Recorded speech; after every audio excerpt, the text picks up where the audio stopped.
Mga kababayan, Maharlika kakasuhan daw ng NBI ng inciting to sedition at cyber libel dahil sa mga balita kay Lisa Marcos. Matatakot nga ba si Ma'am Maharlika sa mga tangkang patahimikin siya sa mga pinaggagawa ng mga pamilyang bangag, mga kababayan? Panoorin po natin ang buong video, mga kababayan.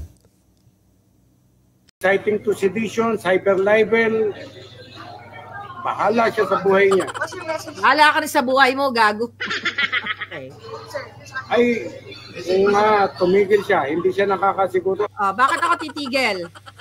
Para manahimik na, para hindi ma-expose ang inyong mga pagnanakaw, ang pagsingot ni Pukutin, ang pagnanakaw nyo sa kaban ng bayan, mga hinayupa kayo, gusto nyo tumigil kami? Hanggang sa dulo ng hininga ko, hindi ako titigil, tandaan mo yan. So galit na galit itong mga, wala naman ibang kalaban ng taong bayan, kundi itong mga jutang gininang mga bangag. Alright? So kanina, at hindi ko alam, yung ang mga videos pala dyan, ang dami mga nagpipick up sa ating mga video, nagmi-million viewers sa TikTok.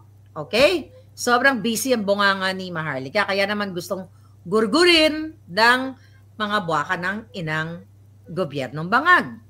So ngayon, ipi-play natin, may nag-send sa akin na galit ang NBI sa inyong abang lingkod. Alright? Okay. Patungkol dito sa ating mga ina-expose. Ng mga kababayan. Alright. Play natin. Play natin yan. Galing sa play natin dito. I-share lang natin. Tignan natin. Alright. Lakihan natin. Ang sabi dito, basahin mo na pala natin yung nakalagay. Yung kanilang headline. Diyan sa Abante Radio.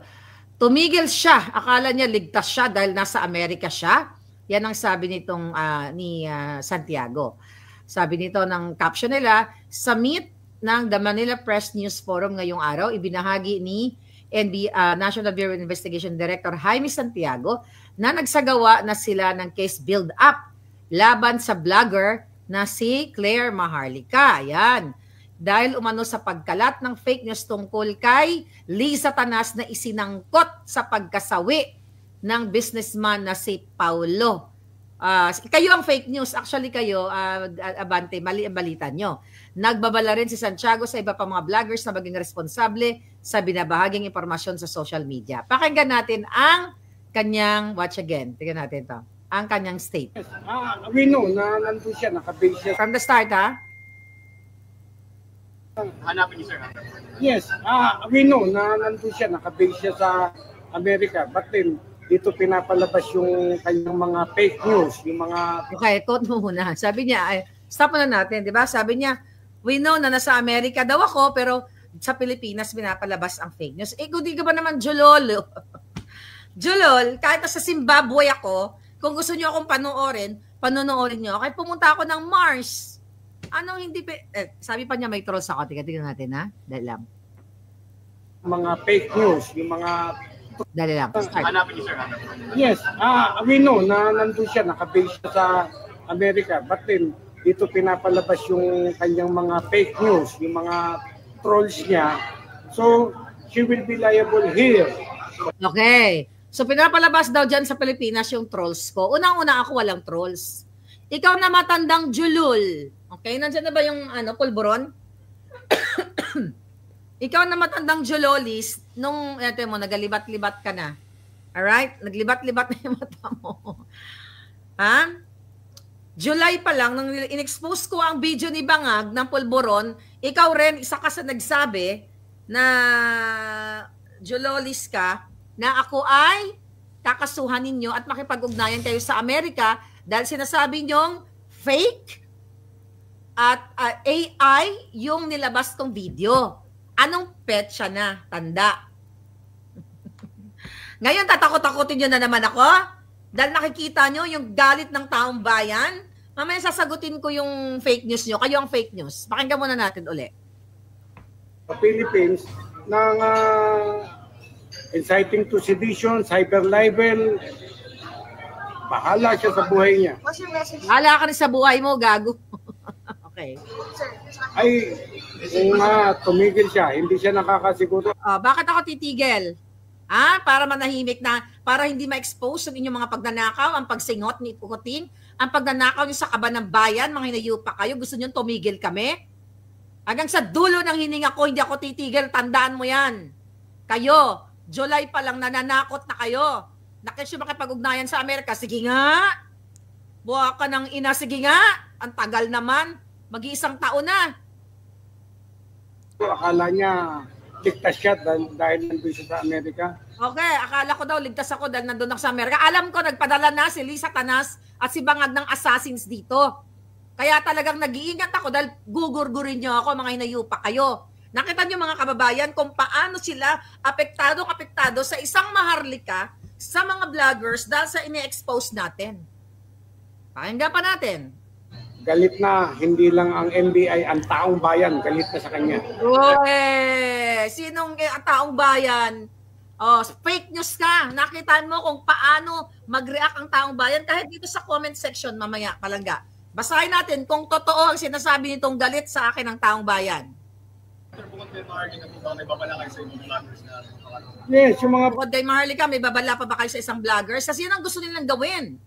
Vloggers, commenters, natakot ng mga hinayupak na to. Kasi nga, martial law 2.0 na ang nangyayari sa Pilipinas. Although undeclared, yan ang gusto nilang matakot tayo. At nakita nyo naman ang ginawang pang-kidnap kay PRRD. Kaya malakas ang loob nila ngayon dahil nagtagumpay sila temporarily sa pag-kidnap kay PRRD. So tinatakot na tayong lahat na titigil. Ganyan pa ba tayo titigil? Buha ka ng ina nyo? Sige, magkaso kayo. Apat na nga na kaso palang ang hinaharap ko sa mga jutang gininang ito eh. Case dismiss nga eh, yung isa. Tapos tatlo ang hinaharap natin. Kaso na pinile ni Zaldico. Ayan, yung hinayupak na yan. Ni Mel Robles, Zaldico na sangkot dyan sa anomalya sa Vicecam. Si Mel Robles na sangkot sa anomalya sa PCSO. Ang hinaharap ko sa isang designer na open naman sa public na nakasama din ni Lisa dito sa kanilang party. May pakita yung video na scammer. Oh, yan ay funded lahat ni Lisa Tanas. Lahat yung mga yan, pera ng gobyerno. Ang gusto nilang mangyari sa akin dito, paninindakat na yon, daling mismo sa bunganga nitong julol na ito, ay, ano sabi nila? Mananagot ako. Anong sabi niya? Inciting to sedition. Sasagutin ko lahat yan. Yung cyber libel ang sinasabi niya. Vloggers natin ay, naku, wag niyong gawing katuwaan. Meron naman katuwaan lang. No? Ano katuwaan? Katuwaan ba yung pinapost namin na addict si Bangag? Hindi katuwaan. Ang Pilipino hindi natutuwa. Katuwaan ba na yung ginanang pagpo-post namin ng pag-kidnap nyo kay PRRD? Katuwaan ba yung pagharas nyo sa pamilya niya? Katuwaan ba yan? Kayo ang ginagawa nyong katuwaan, ang panggigipit sa amin lahat, sa lahat ng Pilipino. Yan ang totoo. Hindi, nagagalit ang buong Pilipinas sa akin? Ang NBI? Hoy! Meron tayong puting as from NBI, kaya magtigil ka. Hindi lahat ng NBI galit sa akin, ikaw lang. At si Lisa Tanas at si Bangag. At lahat ng mga kakampi niyang mga addictus. Play. Wag niyong gawing katuwaan yung ating social media. Na gumaganda na tayo, digital na tayo, bababuyin. Gumaganda, digital? Yes! Kaya nga kami nakakapagsalita dahil hindi nyo na kayang isuppress eh. I mean, you try to suppress us, pero hindi nyo na kayang pigilin katulad na ginagawa nyo sa mainstream media.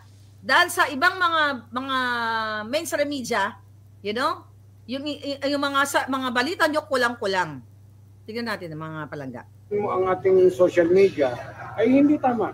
Kaya yun, sinasabi ko lagi, meron tayong freedom of speech and of expression, but that is not absolute. No? Pagka lumalampas ka na, kailangan ng kalusin. Kayo ang kakalusin ng taong bayan, hindi ako. Tingnan natin mga kababayan. I-fact check natin kung galit ang taong bayan kay Maharlika. Go. Tingnan natin yung comment. Alright. Okay. Sabi ng comment, sino naman may sabing galit ang taong bayan kay Maharlika? I-whistleblower yan ng mga katarantaduhan ng gobyerno. Okay, yan yung mga comment. Tika lang. Ano ito? Bakit? View comments. Naghahang. Okay? Okay, nananakot na sila. Yung mayabang na sa ginagawa nila. Kaya pag di mo pinagtanda mga ito, ano yan? Nananakit na sila, yung mayabang. Anyway, basta mukhang naghahang ko. Yun na yun. Stop sharing na natin para makausap po kayo. Ngayon, ito pala, dito. Yan. Ayan, ito, nababasa ko na yung comment. Right? Tignan natin to. Wait a minute, mga kababayan. Here we go. Okay. Ito, mga palangga. Anong sabi ng mga comment ng ating mga kababayan? Hindi po kami galit. Full support po kami sa kanya, sabi ni Angeli Bermudo. Hindi po kami galit. Full support po kami sa kanya. Mga tagasunod lang po ni Bangag ang galit sa kanya. Sabi gano'n ni Michael Aldipola. Hindi naman yun fake news, Mr. NBI. Totoo naman yung Bangag ka din pala. Sino pong taong bayan galit sa kanya? Sabi ni Joel Pascual. Taong bayan ba kamo o kayo lang ang galit? O, kita mo? Kitang-kita nyo sa mga comment section. Sabi ni Dals Igorot. Sinong taong bayan ang galit sa kanya, sir? Ha, sabi ni Ken Jan. Galit sa vlogger. Sila kasi nagsasabi ng totoo. Yung media, pinabayaran ni Bangag. Hindi kami galit, tanda, sabi ni Ellen Okay. Baka kayo lang yon. Temo lahat, majority ng comment nagsusuporta sa akin. Dahil nagsasabi tayo dito ng katotohanan at lahat ng expose ko dito, eto na ang nangyayari. Ganyan, sasagutin kita. Number 1 na punto na sinasabing inciting to sedition. Kasi ngayon raw, sunod-sunod yung aking comment, ang aking post, mga palangga, sa ating Boljakan channel. Follow nyo yan, yung ating Boljakan. Yan po yung ating 190K. Dapat 5 million na yung follower kung hindi nila pinatanggal yung isang Facebook natin. Here we go. Ano inciting to sedition dito? Kasi pinakita ko dito, mga kababayan, kaya galit na galit sila. Tignan mo, 1 hour, 2.1 shares. Nagbabiral lahat, 3,000 shares, 1.5 shares, 4,000 shares. Itong eroplano na sinakyan ni Bangag, di ba, pinag-usapan natin to? Ayan, sabi ng GMA, ayan, di ba, basahin ko, ayan si Bangag, gamit yung eroplano na yan. Ang sabi ko, anong inciting dito? Ebidensya ng sabuatan ni Marcos, Bangag at ICC. Parehong eroplano ang ginagamit sa pagkidnap kay PRRD at ginamit ni Bangag. Kita ninyo, ang mismong eroplano na ginamit ni Bangag ay siyang ginamit sa illegal na pagkidnap kay PRRD. At ngayon, kunwari, walang alam si Bangag, wala siyang kinalaman. Sino ang niloloko ng mga jutang gininang to? Malinaw na may sabuatan at hindi natin dapat palampasin ito. Malinaw na mga sabuatan ng mga mafyang traidor laban sa Pilipino at kay PRRD. Huwag tayong pumayag sa pambubudol at paninindak sa atin. Ang taong bayan ay gising at hindi basta-basta paluloko sa peking drama ng pulboronic administrasyon. Inciting ba yan? Sinabi ko ba sa taong bayan na, pumunta kayo at tsorbahin nyo lahat sila? Ang sabi ko, mag-speak up. Pag sinabi ko sa mga pulis o mga military, ano pang inaantay ninyo? Bangag ang presidente ninyo. Mag-speak up kayo, mag-voice out kayo. Sinabi ko ba sa mga military at sa mga pulis? Na bit-bitin nyo yung kanyang mga sandata at, gurgurin nyo si Bangag o lahat, ganyan. May sinabi ba akong ganyan? Julul! Masyado kasi kayong nabuking. At yung sinasabi dito ng Abante, okay? Ang title kasi nila na inuugnay ko daw yung namatay na tao doon sa nasilisa ang tawag dito, ang suspect o gumorgor. Napaka-fake news kung yung mga walang hiya kayo. Ang sinabi ko unang-una na ayon sa ating puting ahas ay na-hold si Lisa Tanas dito sa Amerika dahil tinatanong o kino-question in related doon sa pagkamatay ng isang kasama nila.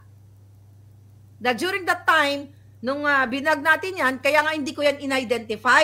Dahil hindi ko sure kung sino yung namatay. Isa ba ang namatay? 2, 3, 4 ba ang namatay? Ang sinabi ko lang ay hinold si Lisa Tanas. Then naglabas itong tawag dito, Presidential Communication PCO na wala daw katotohanan na detain. Kailan ba umamin kayo mga putang mga buwakan ng inan nyo? Kailan kayo umamin? Ito nga yung pagiging addict ni Marcos, ayaw magpa-hair follicle. Kailan kayo aamin? Tas kasuhan. Hindi kasuhan nyo. Dagdagan nyo pa yung kaso ko. Diyan kayo magaling. Diyan kayo magaling mangsindak sa akin. Pero sabi ko nga sa inyo, hanggang sa huling patak ng dugo ko, putang ina nyo. Hindi ako magpapasindak sa mga addict na katulad ninyo. Nakat-witness ang taong bayan sa panggigipit nyo sa akin, sa mga vloggers dyan, imbis na asikasuhin nyo ang problema ng bayan, krimen, yung namatay dyan na foreigners sa Boracay, nasa akin yung picture, di ko lang pwede ipakita, na nabukaka, ginurgor ng mga adik dyan, kung sino man yung nagbugurgor sa kanya. Yan ang asikasuhin ninyo. Peace and order sa Pilipinas, wala na. Tapos vlogger at si Maharlika, kailan nagsabi yung totoo yung gobyerno nyo? Pakita natin ulit ito. Oh, ito. Kailan nyo to?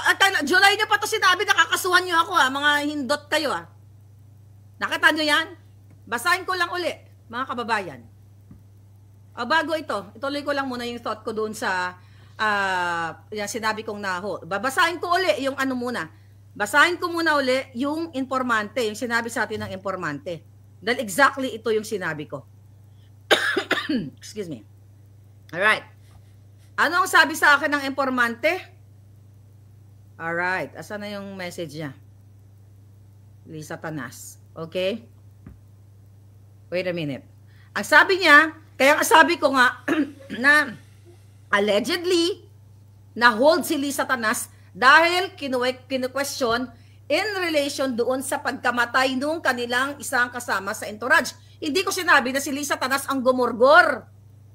Mga ulol. Dahil ayon sa ating puting ahas, na di umano, allegedly, I use that word kasi wala pang coroner's report, na yung biktima ay nagurgor dahil na overdose sa D. Diba? Kaya sabi ko, mag-update ako kanina, nag-update ako kung meron ng coroner's report. Yan ang sinabi ko. Hindi ko sinabi, mga palangga, sigurado ako na si Lisa Tanas ang nagsalaksak ng pulburon sa bunganga nitong biktima na ito. Did I say that? Huwag niyo akong tinatakot-takot. Tayo pa ba natatakot after all sa ginagawa sa atin? Sa ginagawa sa ating lahat. Diba? Kasi mga palangga, kaka-check ko lang nung coroner's report, wala pa. Dali ang coroner's report, wait a minute. Ito. Kasi check lang natin. Pakita ko lang sa inyo, no? Or here we go. Ito, inaabangan ko actually. Ayan yung coroner's report. Ayan yan dito sa medical examiner. Para babasahin ko lang. Ano ang sabi dito? For more case information, sabi niya dito, ang status right now is still pending. Okay? Deferred o iniimbestigahan pa. Pending additional investigation. Iniimbestigahan pa kung ano ba talaga ang dahilan ng pagkamatay nung kasama ni Lisa Tanas sa entourage niya. Diba, meron niyang nag-message sa akin na pinost ko na palangga, yung namatay daw first time na tumira ng pulburon. According to that, Kaya nga may nag-message naman sa akin, nakakilala mismo nitong itong biktima. Sabi niya, actually hindi first time yan palangga. User daw talaga yan. Yun ang sabi sa akin. Kaya nga sabi ko sa inyo, aantayin natin ang report ng coroners o medical examiner kung ano ang cause of death. Although, doon sa website, ay mukhang na-release na yung bangkay ng tao. Mukhang na-release na. Pero mga kababayan, kasi usually, kapag iniimbestigayan, kukuha lang yan sila ng mga samples. Urine, yung mga, let's say nga, napag-usapan natin ni Attorney Glensiong, yung kung ano may mga fiber o kung anong, mga substance na makikita. Sa buong sangkatauhan, magsimula sa sapatos, sa brief, sa lahat, sa buhok, di ba? Chine-check yan at talagang inimbestiga yan, lalo na dito sa Pilipinas, kung saan kumakalap sila ng mga ebidensya kung ito nga ba siya ay tumira, pinatira, sinaksakan, forcibly, katulad ng ginagawa nilang pag-force kay Pangulong Duterte na paglipad sa The Hague. Tinitignan lahat ito mga kababayan ng coroner dito sa Los Angeles kung ano talaga ang dahilan ng kanyang pagkamatay. Lahat ng medical angle, kung ano ang merong, baka mamaya nabagok lang yung julo niya or whatsoever. Di ba? Pinag-usapan din natin yung toxicology, kung ano yung mga substance. May alak ba? Ano ba siya? Not only illegal na pulburon o illegal na D. Diba? Anong substance? Baka mamaya pinalunok ng Clorox, Sonrox, pinainom ng ihi, pinainom, yung mga ganong angle. Ano yung cause ng kanyang pagkaligwak? Kasi inalam natin dito sa website, okay, ng yung mga coroners, medical examiner, na ang process pala niyan, ang timeline pala niyan, kapag may mga kaduda-dudang pagkasawi ng isang tao, ang ginagawa niyan, ino-autopsy, di ba? 1 to 2 days. Ngayon, ang medical examiner o yung coroner, mga palangga, tinitignan ngayon, yun nga sinasabi natin, yung toxicology test, at kung mayroong sinapak ba siya, may mga trauma ba, at kung ano-ano pa, tinusuka. You know, those are basic or yung format, yung normal procedure na ginagawa ng mga nag-autopsy. O ito yung mga tinatawag nating coroner. Pero sa Pilipinas kasi, hindi yan na ipapractice halos sa atin dahil nababayaran lahat. Tinitignan ko ano yung blood, ano niya, may alcohol content, 'di ba? Lahat nga, urine sample, yung mga skin test na tinatawag. Para ma-detect kung baka sabi ko nga baka pina-ingest ng pa yung tubig, pina-ingest ng kung ano man na mga chemical. At napag-alaman natin kaya pala ang tagal-tagal kung hanggang ngayon nangyari kasi 'yon. Na tsugi siya nung Saturday, Monday, Tuesday, Sunday, Monday, Tuesday, Wednesday pa lang. So 4 days. So ayon dito sa coroner's website na 4 to 12 weeks pa pala yan. Usually 4 to 12 weeks malalaman kung ano ba talaga yung toxicology test na tinatawag or testing, kung ano yung mga mga illegal o kung meron man ang makikita sa bloodstream niya o sa urine niya or sa buong katawan niya. Then kapag medyo komplikado, ang sabi dito, pwedeng umabot sa yung final report daw ay 6 to 12 weeks or more.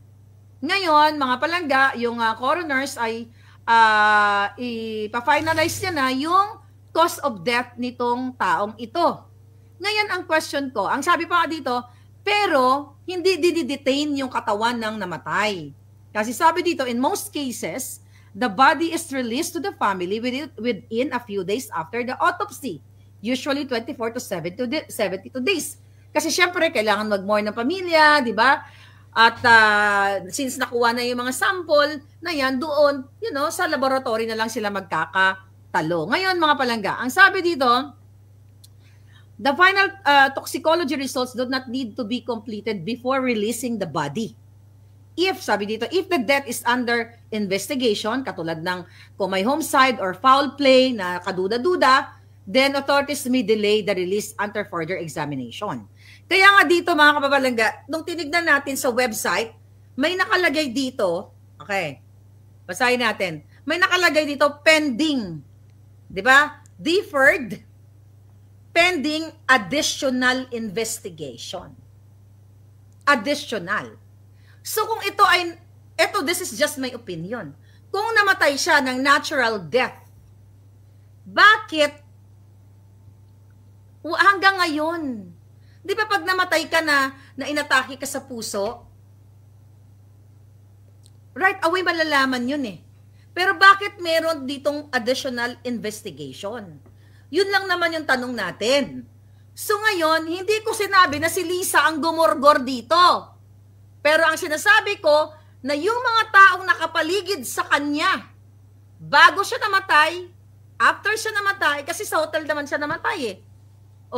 Makikita naman sa CCTV, siya kasabi ko nga, I hope na ang mga coroners, ang mga medical dito, mahirap kasi ang nababayaran dito sa Amerika kasi takot yung mga yan matanggal ng lisensya. And I hope walang magkaroon ng ganong bribery. Dahil si Lisa Tanas magaling sa bribery yan. Magaling yan sa mag-bribe ng tao. Kaya wag nyo akong sinisindak-sindak.